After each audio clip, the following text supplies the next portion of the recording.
some developments in the case against Ghislaine Maxwell that we wanted to bring you. So as we know, Ghislaine Maxwell's many friends have been talking to the press, and actually this one particularly caught my eye. A former friend of hers, let's throw this up here on the screen, has been telling the New York Post that she filmed U.S. politicians with underage girls. He alleges, this is look, first of all, this is a former jewel thief, so not exactly the most credible person necessarily, but by all accounts, knew Maxwell, has known her for a long time, apparently sold some jewelry, he said, to Ghislaine Maxwell and to Jeffrey Epstein, which they used in order to give as gifts to underage girls for grooming purposes, which is incredibly disgusting. But you see this, I mean, he's written some books, I think, about Robert Durst and some passings. Anyway, he's well known. He also said he had sex with Maxwell. He also said he had a relationship with her. So there you go. Yeah. Okay. That's all of the caveats on the table. He says he's seen the videos. He won't name the names. He said that they were proud of the videos, of having this blackmail evidence. This is, of course, in the early 2000s. We know Epstein has the black book, which you can actually now go and search on Business Insider. You can search all of the names. They've digitized the database of the names that were in that book. We know that there were files that they found in the safe, which were allegedly labeled with the names of some very prominent people. It's not just politicians, many prominent people. So this is what a former friend is saying. And I mean, I just hope that all of this actually comes to pass. Well, and he specifically calls out U.S. politicians. Yes.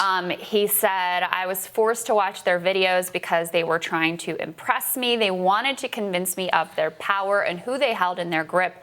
I saw videos of very powerful people, celebrities, world figures in those videos having sex, threesomes, even orgies with minors. And again, look, all the caveats are about who he is and whether he's credible or not, you can judge for yourself. But we should say that this very much lines up with other accounts, right? Of both some of the survivors, of the idea that there were files in this safe. I mean, it lines up with some of the reporting or some of the allegations, I should say, that politicians were there, including Bill Clinton, including the former governor of New Mexico, including the former Israeli prime minister. So all of these things kind of seem to line up.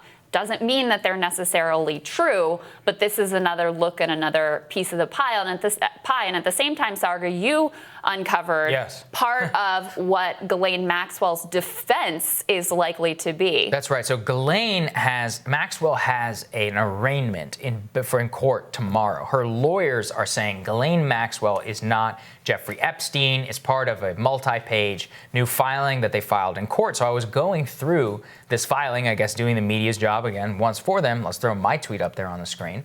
And I uncovered that what she's saying is that the government's case is subject to significant challenge because it would fall under, it's possible to mount a challenge to the indictment based on the fact that prosecution is barred by Epstein's non-prosecution agreement, which covers, quote, any potential co-conspirators of Epstein from 2007.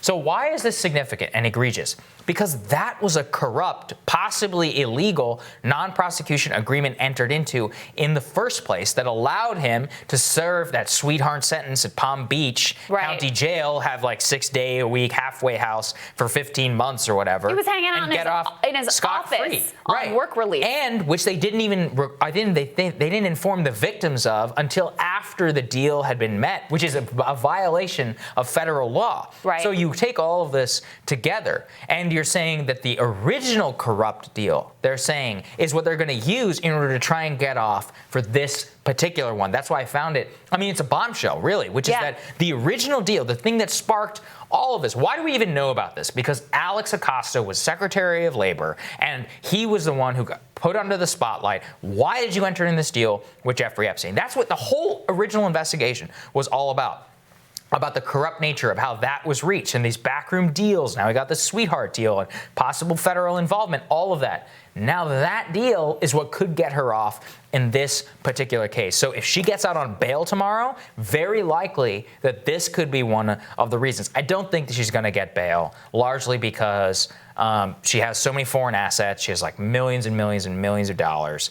She has 3 different passports. Massive flight risk. Massive flight risk. Obviously. She's like, I'm not a flight risk. I've lived here for 30 years. I'm like, yeah, you traveled a lot too. Yeah, so, indeed. No, I mean, that's the thing. That deal that we've covered here extensively that was struck between Alex Acosta and the legal team of Epstein was very prominent figure. Ken Starr, Alan Dershowitz, among others, in violation of the rights of those victims, a slap on the wrist.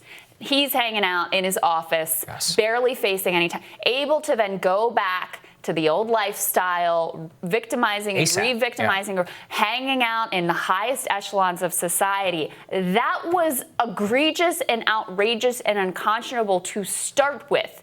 If it also is used as a way to shield Ghislaine Maxwell, I mean, it's just absolutely unreal that that could be possible. Now, look, we'd have to get some legal experts in here to say whether or not this legal theory holds water or not. I have no idea. It's hard for me to imagine that that would be adequate justification, but a very troubling indication here. The fact that it even could be is egregious in itself. So we'll keep everybody updated. The arraignment is tomorrow. We're going to keep our eyes on that, and we'll have more Rising for you after this.